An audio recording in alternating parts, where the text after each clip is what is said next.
this one, you see this symbol all over the world. The Native Americans use it as a symbol for the sun.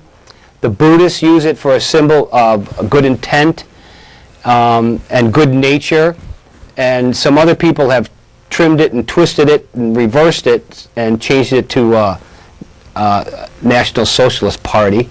Yeah. But in actuality, what we have here, I'll break this one down here for you to see what's happening here, is this, you see this right here, this V? This is a V, okay? There's a V here. There's a multitude of V's. This is a meandering V pattern, okay? Now, if you look at this, let's pan down to the paper here. If we have this real quick, there we go. Sweet. This is the V symbol, okay? Now, this is a symbol of the goddess. A lot of times this V symbol actually was originally a fertility symbol for the pubic triangle. Now, if we have this V and another V down here, we have as above, so below, which also is the butterfly. Oh. And also, a lot of times, the X was also used, too, as a symbol for creation. But if I take this V symbol, this V line, I take this V, there we go, and I add another V and another V. You see what's going on here? Yeah. So it's a meandering pattern of a V, of the V thing going on here, okay? Sweet. Which eventually softened up. But this one, I'll read what, you know what, let me read this one in the back, okay? This one says, it's a symbol for the bird goddess. The water, this is like a water wheel, like a whirlpool, okay? Like a little whirligig. The water wheel of meandering V's is symbolic of the bird goddess. She is the source and dispenser of life-giving moisture. So you'd have aquatic fowl, you know, birds would hang out with, you know, ducks and stuff and geese. Embodied as a water bird, she united the heavens and the earth and reflected a watery celestial realm. A lot of times in ancient lore, the heavens and space were referred to as the cosmic waters. So the bird was with the water. And without life, without water, there's no life. Right. This cosmology is mirrored in her seasonal migration. The new life of spring was heralded by her reappearance, and the quiescent season by the birds leaving. So they're very tuned to nature and sky and seasons when it came time to plant fields and even have kids. You know, you don't want to have kids in the dead of winter, so there's a time for reproduction. There's a season and a cycle for everything. And this one just happens to be, 18,000 BC. Oh, wow. 18,000 BC in western Ukraine. So that was a fun one. This isn't my bestseller, by the way. Maybe you're the right people. Like again, the socialist movement or whatever. Oh, they yeah. tweaked it a little bit. It doesn't even really look the same. I mean, it's really a shame.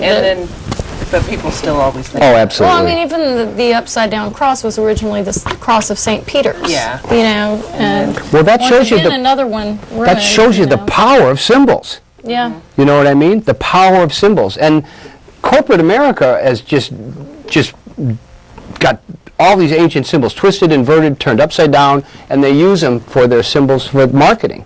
So symbols are all over the place. Most religions have them. I mean, look at the symbol. Like, you know, if you back to that triangle, if you took those two triangles and you put them together, you got the Star of David, the male and the female, put together. Now this one is, you can see the similarities between these two. See what I mean? Yes. But this one softened up over the years. This is actually scribed with a stick into bone, you know, and then this one, More flowery. yeah, but it's like 10,000 years later. Wow. This one's only 8,000 BC. Oh, Is that all? it's a bit younger.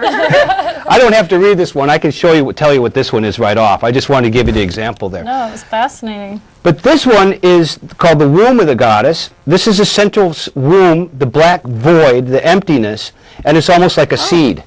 There it is. Beautiful. In the middle. It's like a seed. It's called a quadripartite, which means it has four basic parts to the circle, to the shape. Now those four parts are north, south, east, and west, Okay. and they're also the cardinal directions. And then the center is the cosmic womb. It looks like a seed. And then it unwinds into these spirals that are twisting outward. So as this is, once again, it has a watery element to it, but it's the womb of the goddess. And it's usually the womb of the goddess is usually depicted in black, because black has always been the color of life. Once again, things have been flip-flopped Right. and inverted. Ironically, now when you go to a funeral, you wear black. Well, black is what you would wear to a birth, because life is from blackness.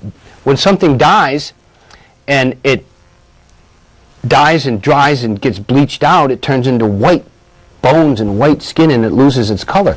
So white was the color of death. So that's why That's interesting. maybe that's why they use it in marriages. I don't know.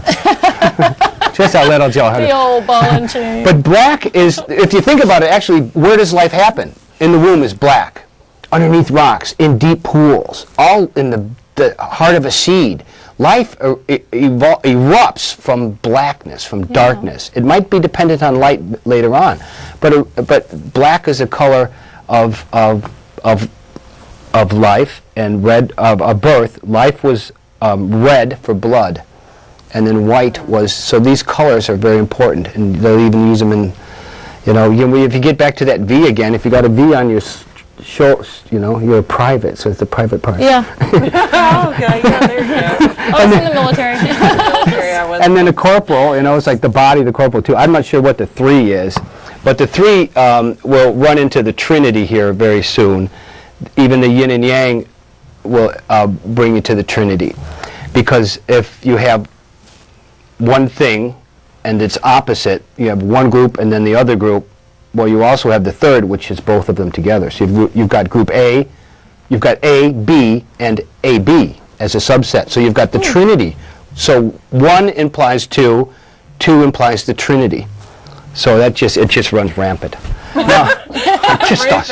It does. It does. The Trinity is everywhere.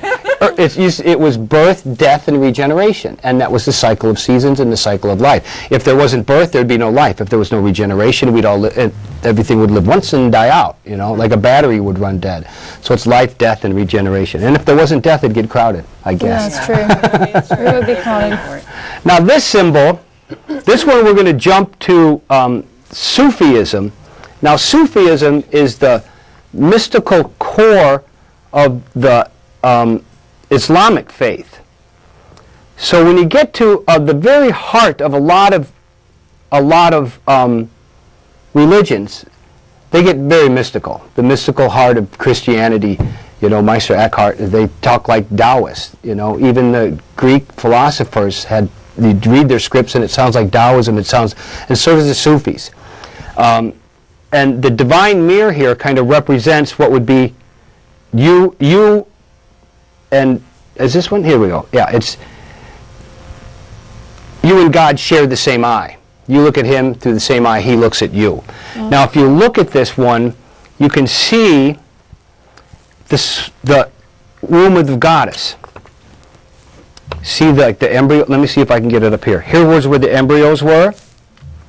Now, but you make it more circular, not so square, okay? And then you can see the swastika, right? The quadripartite of the swastika, and the circle and the cross, and all of these are super ancient symbols. As a matter of fact, you can even see the tri-lines and the V of the goddess. You see how many V's are in here? Yeah. Yeah. So this is all over the place. Is this meandering V, which we're jumping back to 18,000 BC. The cross, the 4 quadripartite, and then the embryos, the swastika, and the tri-lines of the goddess. Cool. All in Say this. that a lot of these symbols were borrowed from this then, since it is. Yeah, what they did is they had a great motif, and they just said, that's really good, okay? But when militaries conquer old regimes and old religions, they steal their buildings, they steal their statues, they steal their stories, they change the names, you know what I mean? And then they take their idols and then they bring in, and they take their symbols.